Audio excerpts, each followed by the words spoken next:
नमस्कार मित्रों, आप सभी का हार्दिक स्वागत है हमारी चैनल धर्मार्थ पे। सचमुच यह एक रहस्यमय बात ही है कि किसी के 3, 4 या 10 सिर हों। भगवान दत्तात्रेय के 3, ब्रह्मा जी के 4 और रावण के 10 सिर थे। रावण, दुनिया में इस नाम का दूसरा कोई व्यक्ति नहीं है। राम तो बहुत मिल जाएंगे, लेकिन रावण नहीं। रावण तो सिर्फ रावण है। राजाधिराज लंकाधिपति महाराज रावण को दशानन भी कहते हैं। कहते हैं कि रावण लंका का तमिल राजा था। जैन शास्त्रों में रावण को प्रतिनारायण माना गया है। जैन धर्म के 64 शलाका पुरुषों में रावण की गिनती की जाती है।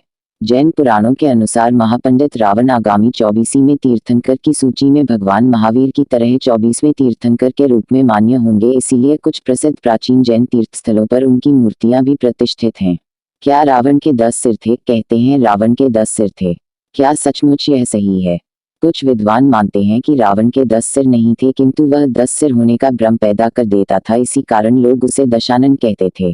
कुछ विद्वानों के अनुसार रावण 6 दर्शन और चारों वेद का ज्ञाता था, इसीलिए उसे दिस्कंठी भी कहा जाता था। दिस्कंठी कहे जाने के कारण प्रचलन में उसके 10 सिर मान लिए गए। जैन शास्त्रों में उल्लेख है कि रावण के गले में बड़ी बड़ी गोलाकार 9 मणियां होती थीं। उक्त 9 मणियों में उसका सिर दिखाई देता था, जिसके कारण उसके 10 सिर होने का भ्रम होता था। हालांकि ज्यादातर विद्वान और पुराणों के अनुसार तो यही सही है कि रावण एक मायावी व्यक्ति था, जो अपनी माया द्वारा 10 सिर होने का भ्रम पैदा कर सकता था। उसकी मायावी शक्ति और जादू के चर्चे जगत प्रसिद्ध थे। रावण के 10 सिर होने की चर्चा रामचरितमानस में आती है। वह कृष्ण पक्ष की अमावस्या को युद्ध के लिए चला था तथा एक ऋण एक दिन क्रमशः एक ऋण एक सिर करते थे। इस तरह 10वें दिन अर्थात शुक्ल पक्ष की दशमी को रावण का वध हुआ, इसीलिए दशमी के दिन रावण दहन किया जाता है। रामचरितमानस में वर्णन आता है कि जिस सिर को राम अपने बाण से काट देते थे, पुनः उसके स्थान पर दूसरा सिर उभर आता था। विचार करने की बात है कि क्या एक अंग के कट जाने पर वहां पुनः नया अंग उत्पन्न हो सकता है। वस्तुतः रावण के ये सिर कृत्रिम थे, आसुरी माया से बने हुए।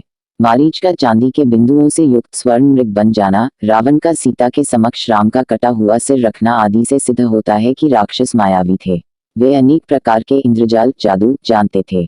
तो रावण के 10 सिर और 20 हाथों को भी मायावी या कृत्रिम माना जा सकता है। अगर आपको हमारी ये प्रस्तुति पसंद आई हो तो हमारे वीडियो को लाइक कर चैनल को सब्सक्राइब कर देना। अगर हमसे इस वीडियो में कोई भी भूल या गलती हुई हो तो हम आपसे क्षमा मांग रहे हैं, कृपया हमें क्षमा कर दीजिएगा।